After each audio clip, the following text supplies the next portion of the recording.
vossas Bíblias no livro de 2 Reis, seu capítulo de número 4. Eu lembro que quando o ministério lá em cima, o pastor fez uma campanha dizendo que, com o título, a crise nunca foi de azeite. Depois disso, eu várias vezes peguei e estudei esse texto. E a prova do Senhor de hoje eu tenho essa oportunidade de estar trazendo essa mensagem. 2 Reis, capítulo de número 4, que vai dizer assim: uma das mulheres dos filhos dos profetas clamou a Eliseu: meu marido, teu servo, morreu, e tu sabes que teu servo temia o Senhor. Então veio o credor para levar os meus 2 filhos como escravos. Eliseu lhe disse: que queres que eu te faça? Declara-me o que tens em casa. Ela respondeu: tua serva não tem nada em casa, senão uma botija de azeite. Então disse ele: vai, pede vasos emprestados a todos os teus vizinhos, vasos vazios, não poucos. Então entra e fecha a porta sobre ti e teus filhos.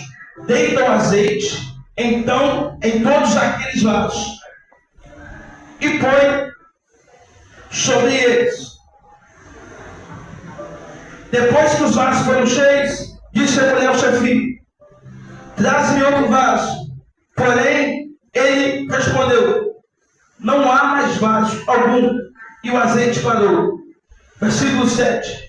Então ela foi ao homem de Deus e o informou o que tinha acontecido.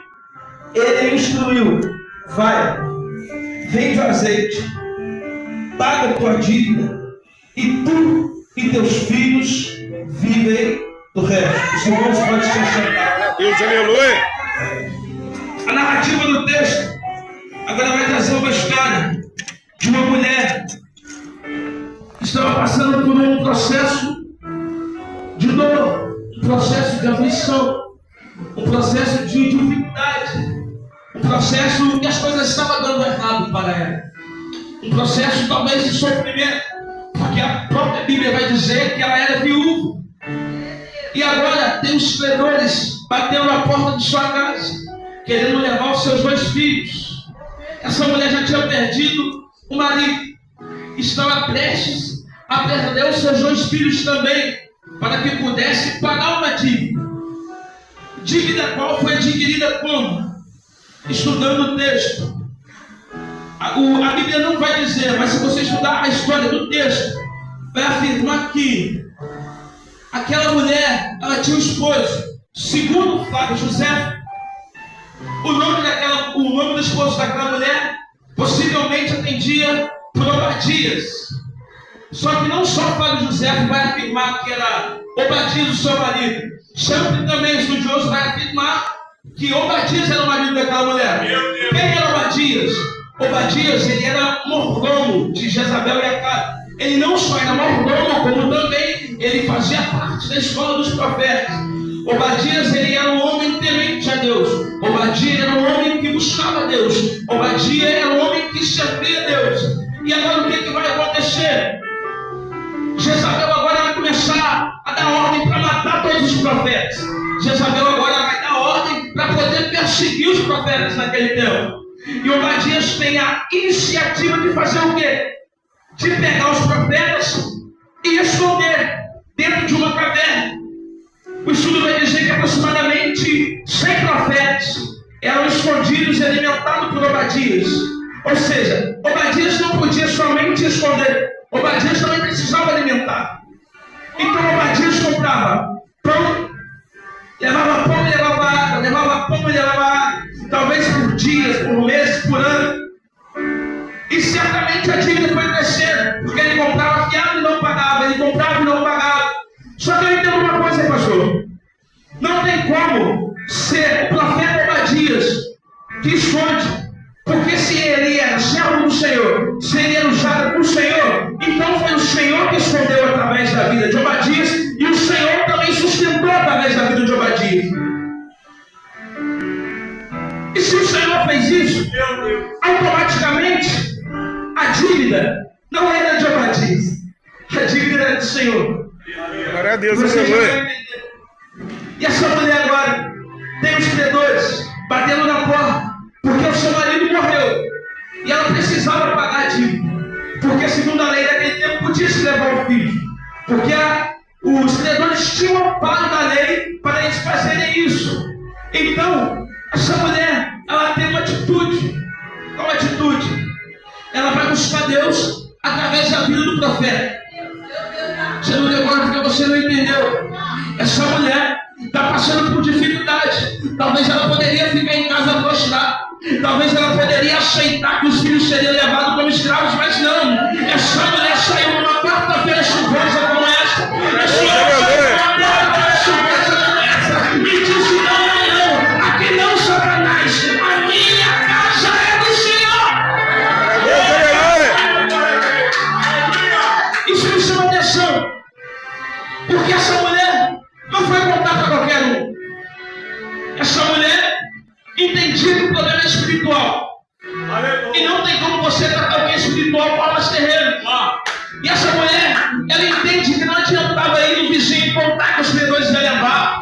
Ela entendeu que não adiantava contar para a mãe que os credores iam levar os filhos. Ela entendeu que não adiantava contar para os amigos. Às vezes tu está trazendo mais problema ainda contando para quem não vai contar. Eles vão te ajudar em quê? Vai poder fazer o que para ti? Nessa noite eu convido você trazer o seu problema para o altar.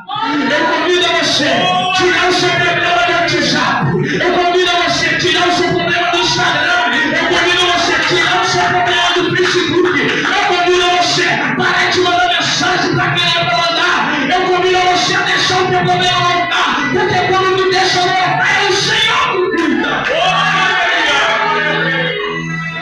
E quando eu deixo no altar, quando eu vou para o joelho, quando eu vou para o jejum, quando eu vou para a Bíblia, quando eu vou para a oração, quando eu vou para o monte, quando eu me consagro, quando eu me desvio dos caminhos do mal, aí eu passo, eu tiro da mão do amigo e coloco na mão de Deus.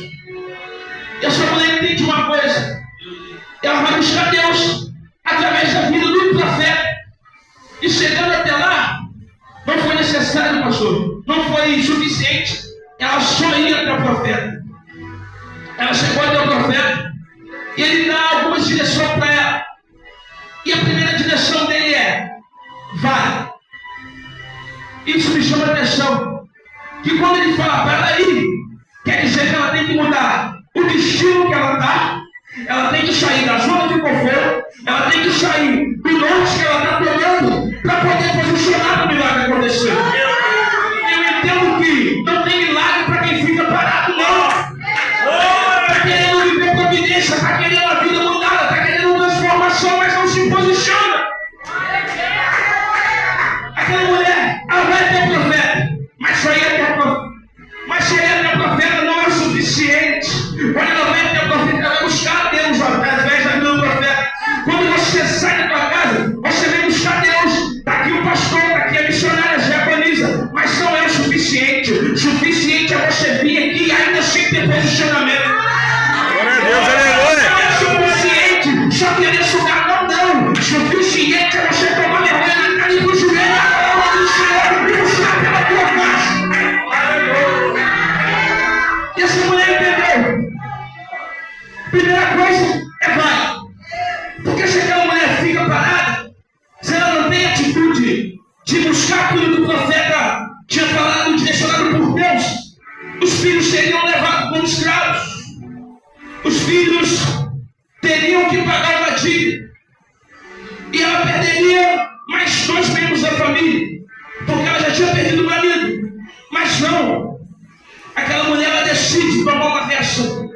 Aquela mulher, ela decide tomar uma atitude. E qual é a atitude? Buscar o Senhor. Você não pode ver tudo indo de mal a pior na sua casa e você ficar de braço cruzado. Você não pode ouvir o diabo dizer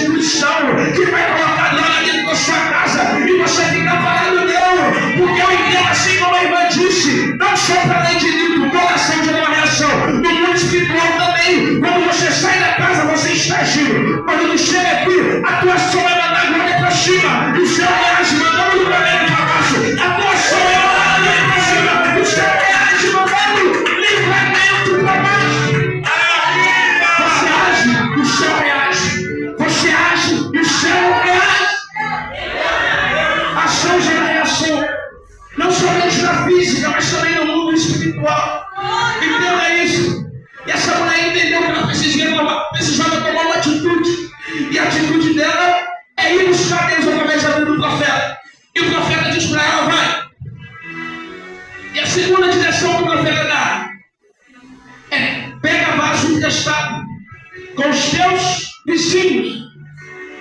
E mais um ponto que me chama a atenção, ela foi. Talvez o profeta diria uma palavra, estenderia a mão sobre a vida dele e nada acontecesse. Não, o profeta deu a direção através de Deus, mas quem teve que fazer foi ela. Ela teve que se movimentar, ela teve que tomar uma atitude, e não só teve que tomar atitude, além dela tomar atitude para o milagre acontecer, ela precisava ter comunhão com os vizinhos. Como anda a tua comunhão com os teus irmãos? Às vezes tem promessa, às vezes tem bênção, às vezes o Senhor liberou a palavra, mas não aconteceu. Às vezes tu até está na posição, mas está faltando comunhão no irmão. Eu não vou com a cara de fulano, eu não vou com a cara de fulano, então vai se converter. Está esperando milagre, está esperando provisão de Deus, mas não tem comunhão com o teu próximo. Às vezes tu despreza, porque é uma pessoa que você olha, talvez não tem boa aparência, não tem talvez uma posição social boa, condição financeira. Cuidado, porque o irmão que tu despreza hoje pode ser instrumento para te prestar vaso amanhã. Às vezes o milagre que você espera pode partir da vida desse que você despreza. E isso me chama a atenção, porque ela vai, essa mulher, além de ter fé, ela precisava ter comunhão. Essa mulher teve comunhão e a fé dela me chamou mais atenção, porque o profeta disse: vai e pede vasos emprestados a teus vizinhos. Ela poderia talvez pedir 2, 3 vasos emprestados, mas não seria o suficiente para pagar a dívida dela. Mas aquela mulher teve fé e teve comunhão. Ela vai em vários vizinhos, porque a quantidade de vasos determinaria a quantidade de azeite que seria multiplicada. Então aquela mulher vai. E tem mais um ponto que a Bíblia vai dizer, que o profeta pergunta a ela: o que queres que eu te faça? O que tens em casa? Quando o profeta pergunta a ela o que ela tinha em casa, na visão literária, ele queria saber o que ela tinha de valor dentro da sua casa que pudesse pagar a dívida. Essa mulher, certamente ela não tinha mais móveis, porque ela mesma disse: a sua serva não tem nada. Porque certamente ela deu os móveis que tinha em casa, deu o que tinha de valor para quê? Como penhora para poder quitar a dívida. Ou seja, eles levaram tudo e ficou um botija de azeite. E estudando o texto, que azeite era esse? Não era uma quantidade grande de azeite, era uma pequena quantidade de azeite que os profetas tinham o costume de guardar na época para quê? Como aquela dali, talvez, para poder ungir alguém, quando orar por alguém, ungiu. Era essa porção, era essa quantidade de azeite que tinha. Só que esse texto, a parte que mais me toca é essa parte, que os credores talvez levaram os nomes, mas não levou azeite. O vento talvez levou amigos da sua vida, mas não levou azeite. O vento afastou pessoas, mas não levou azeite. O vento fechou a porta, mas não levou azeite. O vento talvez tirou tudo que você tem, mas o principal ainda tem. Ainda tem azeite. Glória a Deus, aleluia. Eles levaram tudo que tinha, mas o que tinha mais de valor na casa dela era o azeite. Só que ele está problemático, porque ela despreza o pouco que tem.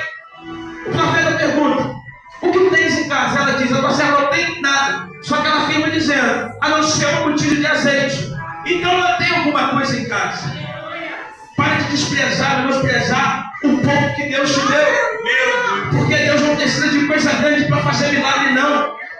Deus não precisa de coisa grande para te sustentar, não. Deus não precisa de porta grande para te sustentar, não. É nas coisas pequenas, é nas pessoas pequenas, é nos mínimos detalhes que Deus pode cuidar da sua vida.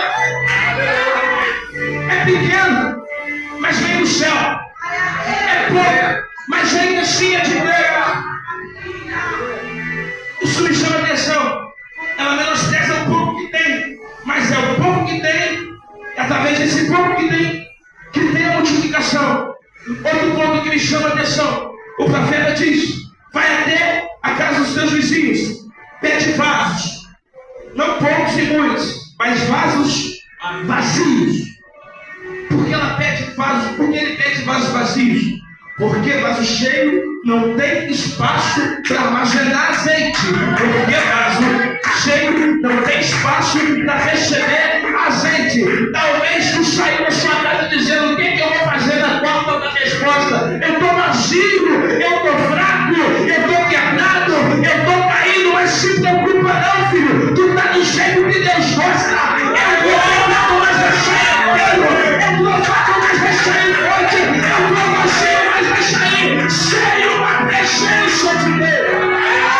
Tu está no jeito que Deus gosta. Está tudo dando errado para você, mas ele está na presença. Talvez o ano de 2023 não foi o melhor, mas tu está iniciando o ano na presença.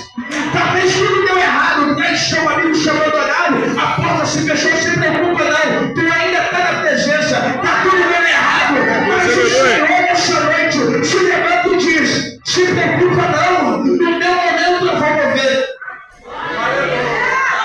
Preste atenção, porque talvez se ela pede vasos vazios, vasos cheios, eles não teriam espaço para poder preencher. E certamente ela ia adquirir mais uma dívida. Mas um todo, o profeta dá uma direção para ela. Qual é essa direção? Vai, pede vasos vazios, os seus vizinhos, vasos vazios. E a terceira direção é qual? Fecha a porta sobre ti e sobre seus filhos. Por que o profeta manda ela fechar a porta? Porque ele está sendo direcionado por Deus. Então, quer dizer que nem toda porta que se fecha é o diabo. Então, nem tudo aquilo que está errado é o diabo. Porque aqui você vai ver, depois de pegar os vasos, fecha a porta sobre si e sobre seus filhos. E a porta é fechada. Por que a porta é fechada? Porque tem azeite na sua vida que só vai multiplicar com a porta fechada. Você não entendeu, mas você vai dar glória. Tem coisas na sua vida que só vai acontecer de porta fechada. Por que de porta fechada? Não é ninguém falar que foi o médico. Não é ninguém falar que foi o homem que abençoou. Não é ninguém falar que foi o pai que prestou. Não é ninguém falar que foi eu que te ajudei. Não. Deus permite o médico te desenganar. Deus permite todo mundo olhar e falar: não tem mais jeito, agora já era. Não levanta mais, não canta mais, não prega mais, não ora mais. Mas Deus diz assim: eu não preciso de porta aberta, porque eu não vai levar a tua vida. Eu abro porta do medo, mas eu abençoo a tua casa. Deus abre porta do medo, mas ele abençoa a tua casa. A porta fechada. Por que a porta tem que ser fechada? Porque Deus não precisa começar abrindo portas. Deus precisa começar preparando o ambiente para o milagre. Tem que dar errado mesmo. Às vezes tu está orando para dar certo, mas dá errado. Porque se dá certo de uma vez, não é milagre. Se dá certo de uma vez, não é sobrenatural. Se der certo de uma vez, não é a mão de Deus. Então o Senhor permite tudo dar errado. O Senhor permite que as portas se fecharem.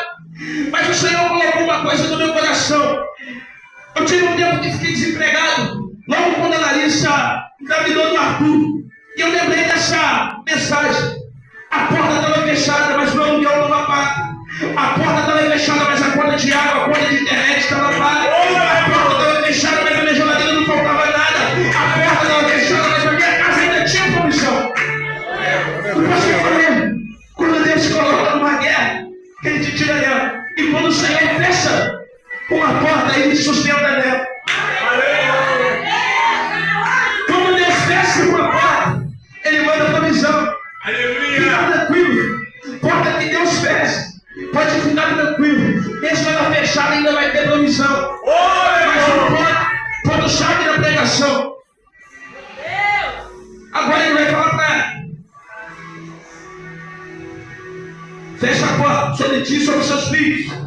E o texto vai dizer que os filhos traziam azeite, traziam vaso. E ela falou: traz mais vaso para que eu possa encher. E ele diz: não tem mais vaso, acabou desses vasos. Então o azeite parou.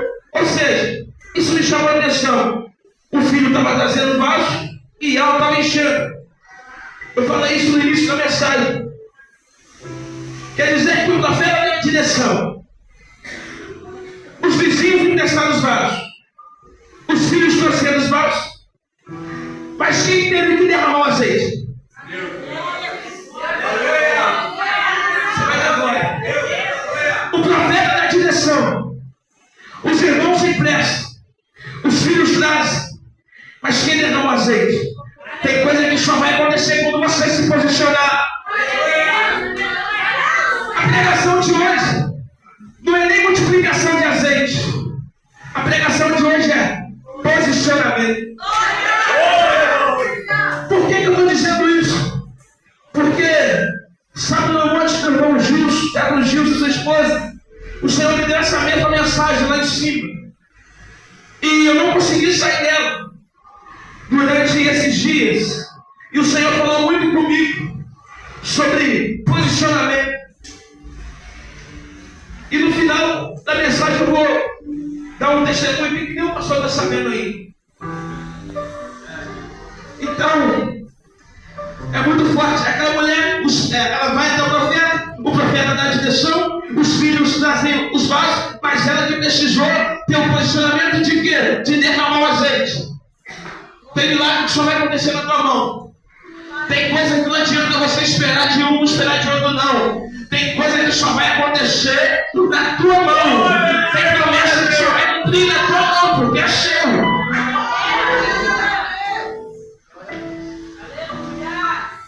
E aí está a parte chave do texto.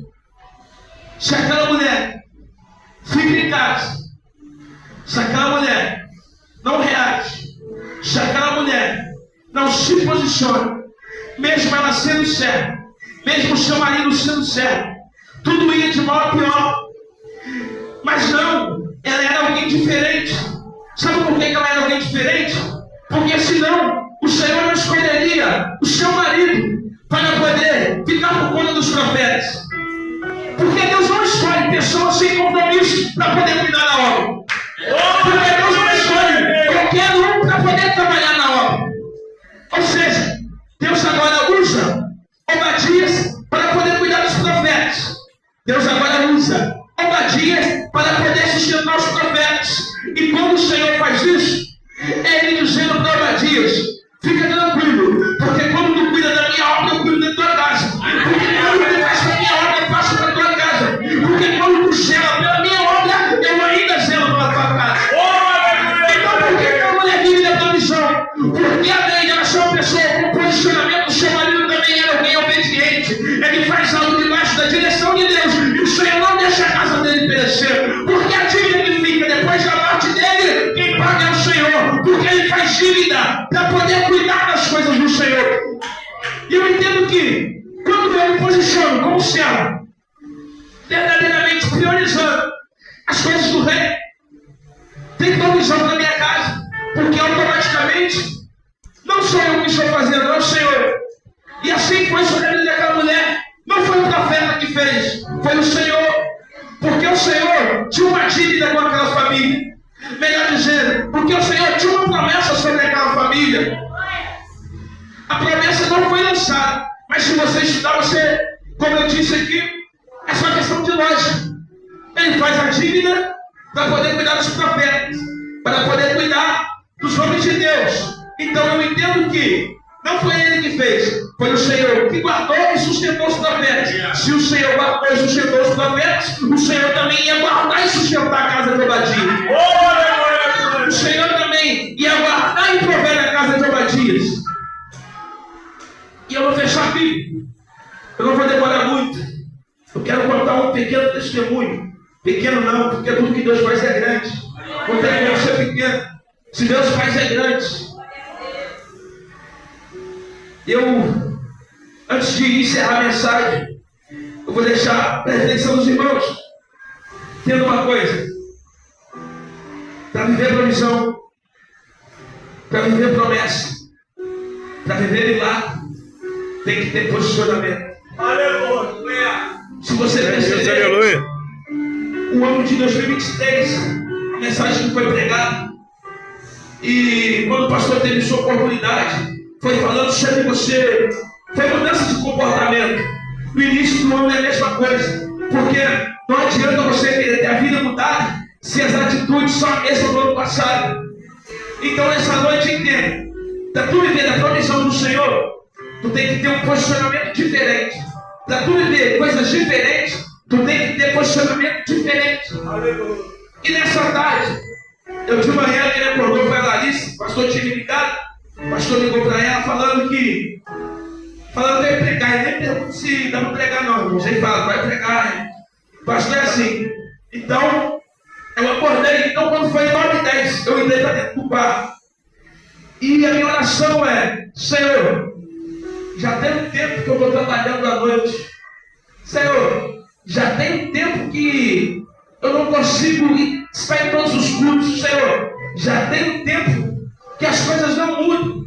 E eu não aceito continuar da mesma forma. E eu não vou sair desse quarto enquanto o Senhor não falar comigo.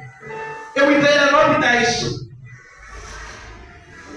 E estava orando, para quem não sabe, eu trabalho à noite de garçom. E onde eu trabalho está parado. E eu já tinha falado com Deus que eu não aceitava continuar da mesma maneira. Então, se eu não aceitava continuar da mesma maneira, eu tinha que mudar algo dentro de mim. Eu tinha que mudar o meu posicionamento. Então eu fui para o joelho. Eu entrei para dentro do quarto, tranquei a porta, fiquei de 9h10 até 2h da tarde. E eu só saí porque o Senhor me respondeu. E eu disse, Senhor, eu não saio desse quarto enquanto o Senhor não falar comigo. 2h da tarde. Meu telefone estava tocando direto, eu estava recusando. Meu telefone estava tocando, eu estava recusando. O telefone tocando, eu recusando. E a Larissa bate na porta. Eu não atendi porque eu achei que era a Nicole, que a Nicole estava em casa hoje. Aí eu abri a porta. A Larissa, aqui, eu estou querendo falar com você. E a moça fala assim comigo, veja bem, aqui é do lugar tal, a gente está te ligando, querendo saber se, a gente já te ligou uma vez, querendo saber se você ainda tem interesse em fazer uma entrevista com a gente. Olha moça, então, eu estou trabalhando, meu horário é de hora tal, de hora tal, mas eu não quero, se for para me sair de onde eu estou, eu não quero continuar à noite, eu quero um lugar que não atrapalhe eu fazer minhas coisas à noite. Ou seja, eu especifiquei ao Senhor o horário que eu queria. Eu falei para o Senhor a forma que eu queria. Talvez você não recebeu da forma que você queria. A Bíblia fala, recebeste mal porque pediste mal. Então eu mudei a forma. Porque até então eu já tinha recusado eles e já tinha recusado o mercado pegar 2 vezes. Eu fui lá, fiz entrevista, me ligaram de novo, eu recusei 2 vezes. Porque o horário era o mesmo, mas eu não estava sabendo pedir ao Senhor da forma que seria. Então, vem aqui, lugar tal, tem que você vir hoje para poder fazer uma entrevista? Tem. Você, então, é isso hoje, eu só trabalho se for tal. Ela falou, vem amanhã.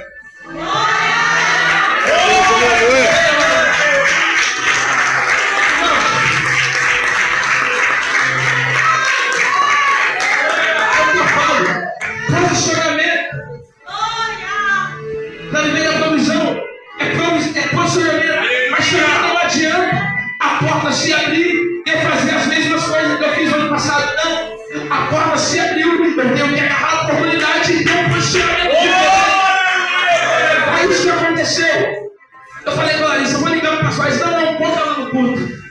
Então foi isso que me fez vir aqui hoje de uma forma diferente, entendendo que para eu poder viver multiplicação de azeite, para eu poder viver milagre, para eu poder viver provisão de Deus, eu preciso me posicionar. Sai daqui essa noite entendendo, para viver provisão de Deus, tem que se posicionar. Sai daqui entendendo, para viver multiplicação de azeite, tem que se posicionar. Para ver a casa liberta, tem que se posicionar. Para o filho sair da droga, tem que se posicionar. Para a mãe sair da bebida, tem que se posicionar. Para as coisas começarem a acontecer de uma forma diferente, tu tem que se posicionar. Porque essa pessoa, como eu me posiciono, eu não me posiciono somente aqui na igreja, não. Eu me posiciono quando eu pego o manual de instrução. Por que manual de instrução? Porque através da Bíblia que eu e você iremos para o céu. Porque através da Bíblia eu e